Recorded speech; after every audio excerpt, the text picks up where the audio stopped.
what's going to start happening once you have these larger trees coming in that are really the backbone of the forest. They're like the lifeline. And then that's going to start creating habitat. So it's only once all these systems are happening, you've got these canopy plants, but then you have levels in an ecosystem, or stories. What is happening in one forest at one moment might be happening because it's a cycle that's maybe in years that exceed our own life.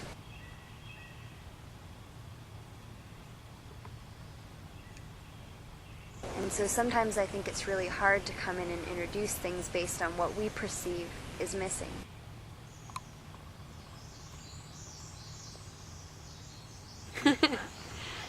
Well, it's interesting because the word succeed comes from the same root as succession. And so what a forest does is it grows in succession. So the first things that are going to come into an ecosystem are things that are going to prepare the soil for the rest of the forest to grow. So you're going to have nitrogen fixers, alders, things that can essentially create a rich ecosystem for everything else to thrive. And it's called succession.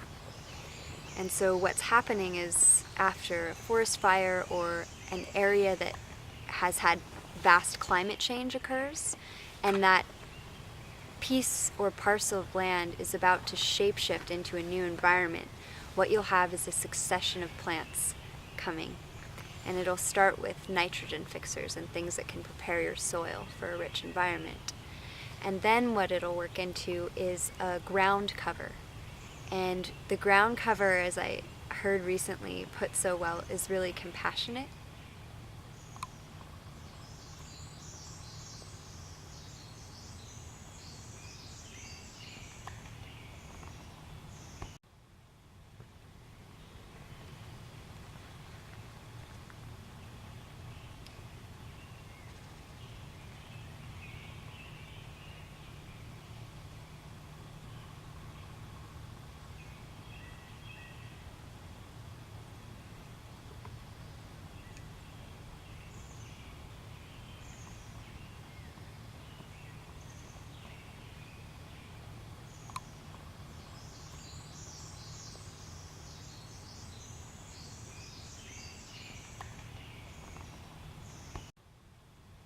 A situation is much more resilient if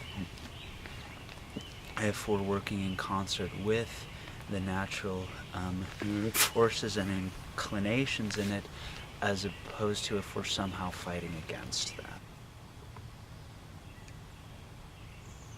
Cultivating an awareness and an understanding of what's happening around us in ecosystems. Ecosystems are obviously highly complex and interconnected, and we have to learn how to see them straight off and understand what we're seeing and how that ecosystem functions essentially as an aspect of the larger biome.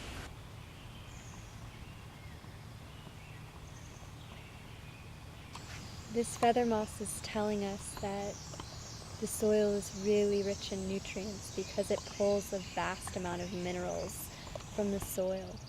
So when you see thickets covered in this feather moss, you know that the soil has to be really rich in order for it to survive alongside other plants.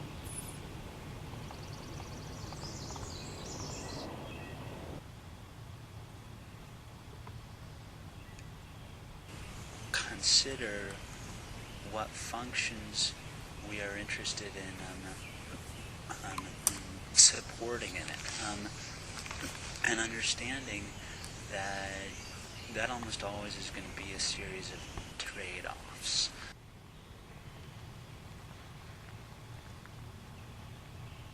Life is always present. No death in a forest. It just changes.